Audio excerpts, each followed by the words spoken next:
Hello, my friends. This is the next installment in the teaching about election. We won't talk about election too much today because we're going to go off on one of the parallel paths through the scriptures that's going to link up with election a little bit down the road. And so today we're going to talk about some history. Last week, or last time, last video we did, we actually talked about before the foundation of the world. And we saw there's a lot of preparation that God was doing in that time, mostly in the realm of people and kingdoms and timing. And so we're going to go back to early history in the book of Genesis, and we're going to see that the progression through the book of Genesis shows that God understood a lot of things. For one, we're going to talk a little bit about the garden. God knew the garden was going to happen. He knew that Adam and Eve were essentially going to fail in the garden to fulfill what he asked them to fulfill. And so it's going to be a pattern we're going to see through the Bible. Israel's going to fail, Jacob's going to fail, um, the priesthood is going to fail. Different aspects of who he calls out to accomplish his will is going to fail, but he still keeps choosing people because that's how he is. So we're going to get started. I do want to make a comment on what happened in the garden. I would like to say, in my mind, the text that we have shows a lot of indications that there are things going on kind of behind the scenes that a real scholar that searches diligently and thinks outside the box are going to see. And so in the Sunday school, we learn about a serpent, and the serpent is in those words subtle, but in the Hebrew word, it's a very indicative descriptor. Um, and anyway, Adam and Eve eat the fruit, and they have the confrontation with God. But there are things that are going on there that are not easily explained by the Sunday school type story. And so that being said, I believe that what was happening there was being orchestrated by a deceiver. Now, Revelations talks about the dragon, the serpent, then Satan, the deceiver of the whole world. I think the deception started way back then, and whoever that entity was, he was an important person in heaven, and that he stepped away from his given role to do what he did in the garden. And from that point, things have been going in a very kind of crummy way ever since. And God has given me a revelation about um, why it's actually allowed to go there. And so maybe by the end of this, I'll feel free to talk about those things. So that being said, I'm gonna say this that heaven is obviously ruled by a hierarchy. Earth is ruled by hierarchy, and heaven most likely is ruled by the same thing. And I'm going to say that there's a breakdown. God actually gave instructions and orders. There's probably laws, there's probably protocols, there's probably morals, there's probably ethics boards and things like that. Well, those things were early on, very early on, were violated. And I believe in the garden was one of those places where the protocols of God were violated. But the second one is going to be Genesis chapter 6, verse 1 through 5. And so we're going to read that. So, reading, it came about when men began to multiply on the face of the land, and daughters were born to them, that the sons of God saw that the daughters of men were beautiful, and they took wives for themselves, whomever they chose.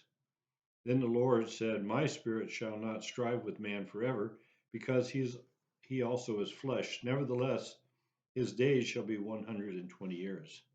The Nephilim were on the earth in those days, and also afterward, when the sons of God came in to the daughters of men, and they bore children to them. Those were the mighty men who were of old, men of renown. And God saw that the wickedness of man was great on the earth, and every intent of the thoughts of his heart was only evil continually. And the Lord was sorry he had made man on the earth, and he was grieved in his heart. Well, you guys know what the rest of what comes next is the flood.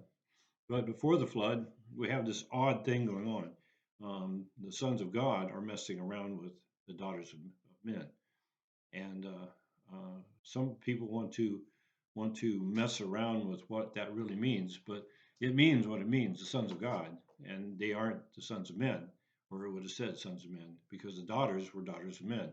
So the sons of God came down and were doing inappropriate things with the daughters of men.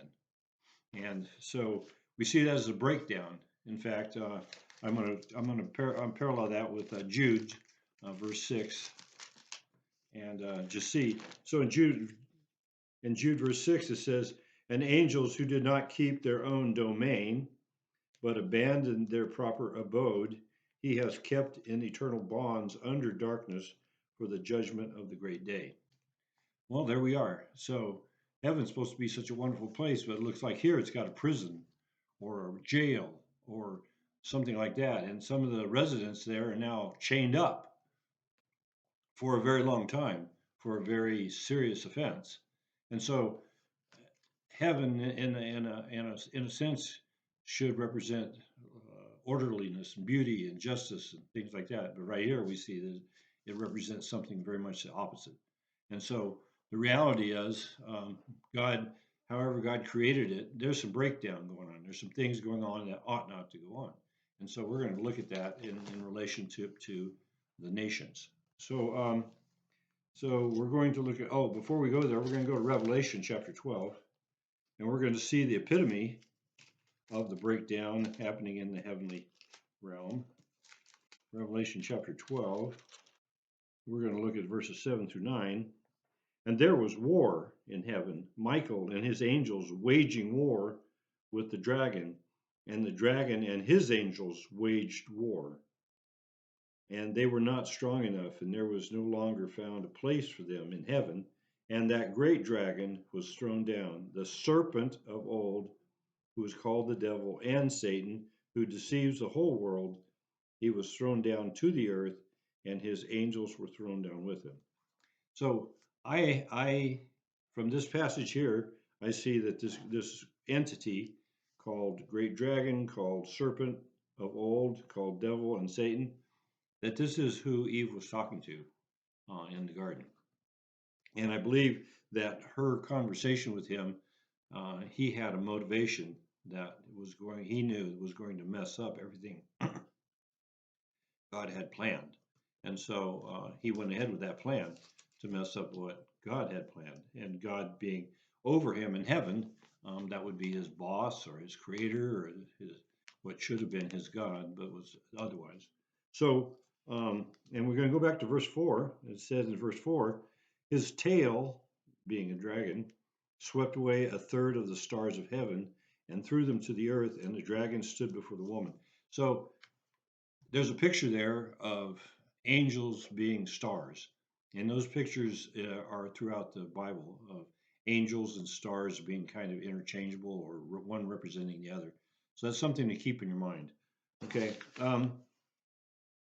So moving on from this, we're going to deal with a phrase called, I'm going to try to say it's in Hebrew and I'll probably mess it up. B'nai Elohim.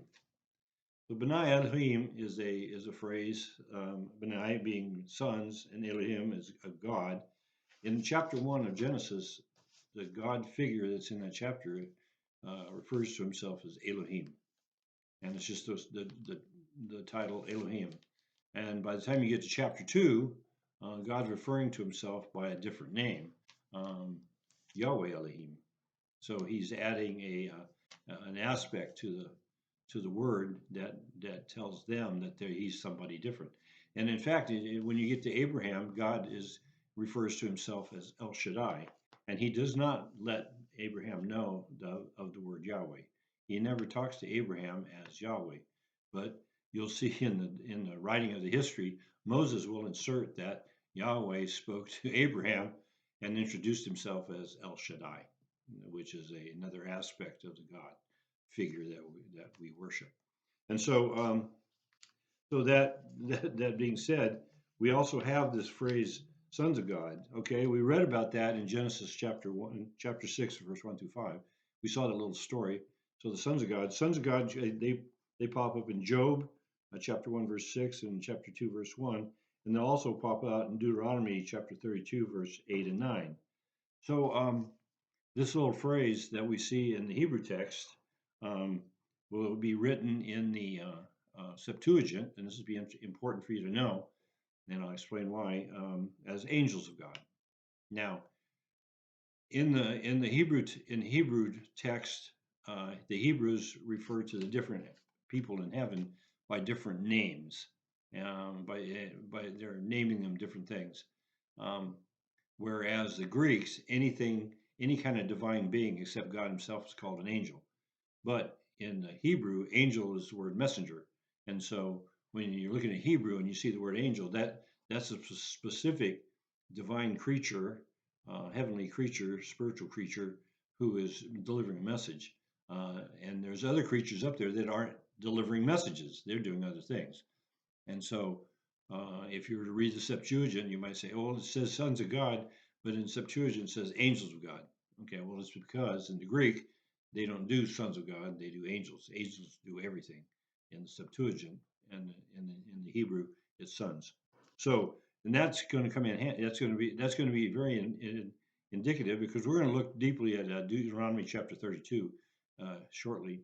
And if you were to go to I use Bible Hub, and if you look at Bible Hub, and it'll have like 30 translations of the Bible. Well, that in chapter 32, verse 8, you're going to see that the nations, and we'll read that, the nations were apportioned according to the number of the sons of God, or it'll say the sons of Israel. Well, and that's because there's been some hanky panky going on with the actual Hebrew text, and they've actually discovered when it happened, and so now the English translations, depending on who they're getting their stuff from, may have the wrong translation they're translating from. And so you have to get to the proper translation in order to get the proper English. Okay. And so we're going to look at that. So catch up on my notes.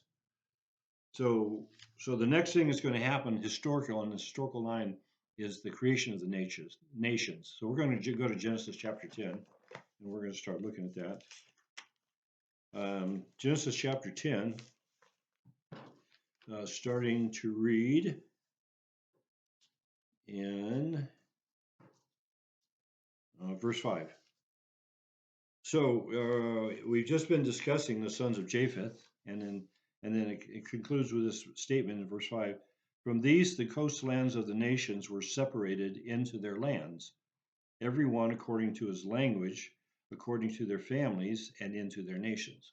Okay, so this is an outline that's going to be interrupted by something, but for the for the sake of what's going on here, um, in this is early on in the historical mention of Noah. In fact, Noah's come along, and we're going to go like 3 or 4 generations into past Noah, and he's probably still alive, hiding out wherever he's hiding, and and all these people are still alive, are starting to show up on the scene because they've just been born. Okay, so and then we look at verse 20. So they're talking about the sons of Ham, and in verse 20.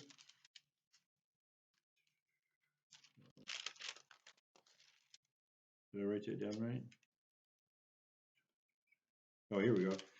And these are the sons of Ham according to their families, according to their languages, by their lands and by their nations. So God started right off the bat, right out of the, the time of the ark, and He wanted to replenish the earth.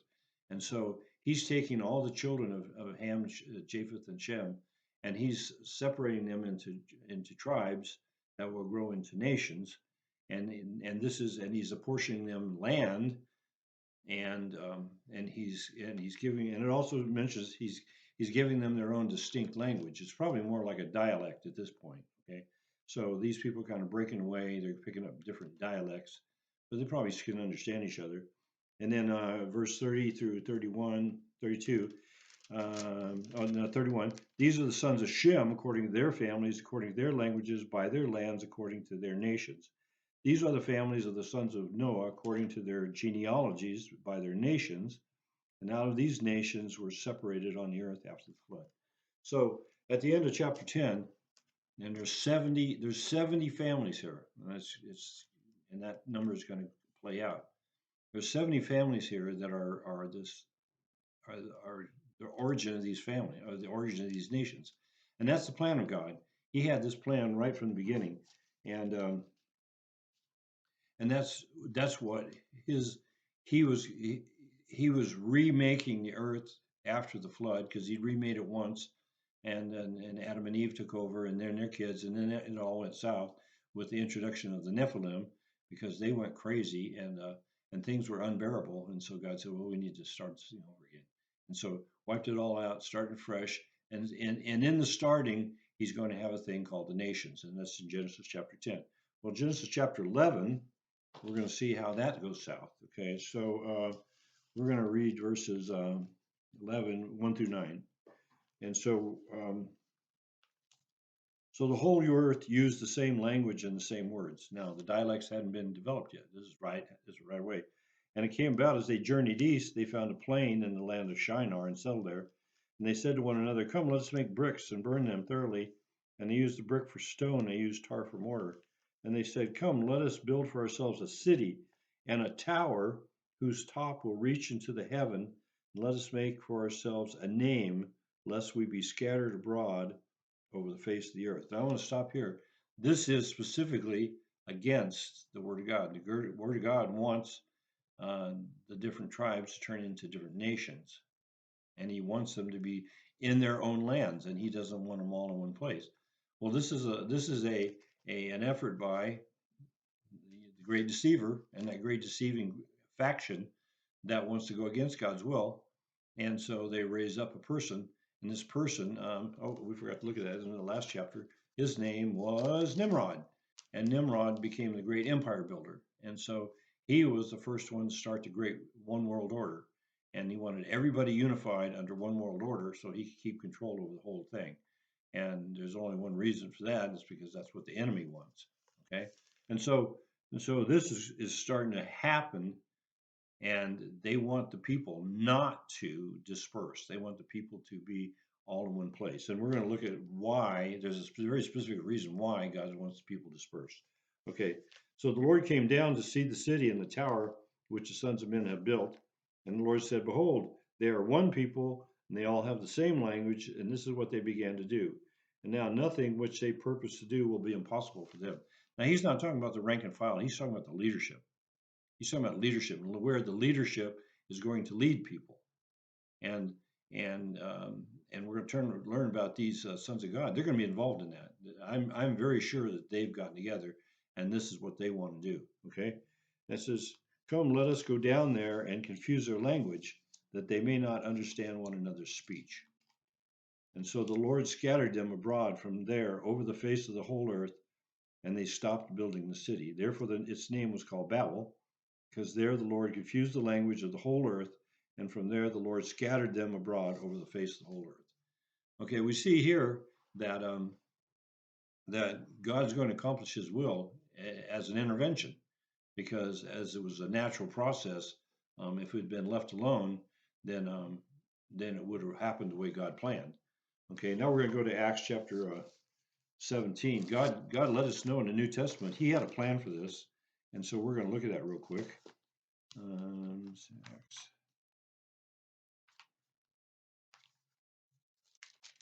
Here we go. Acts chapter 17. We're going to read verse 24, 26 through 27. Okay, so Acts 17. Okay, start 24. Okay, so the God who made the earth and all the things in it, since He is Lord of heaven and earth, does not dwell in temples made with hands. Okay, so He's explaining to people who are used to idols and temples.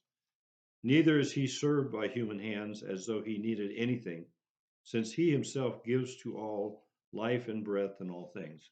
So Paul's explaining to these Greek people that their idea of God's all messed up, because the God He's going to come talk about is far superior to anything they consider as having the word God.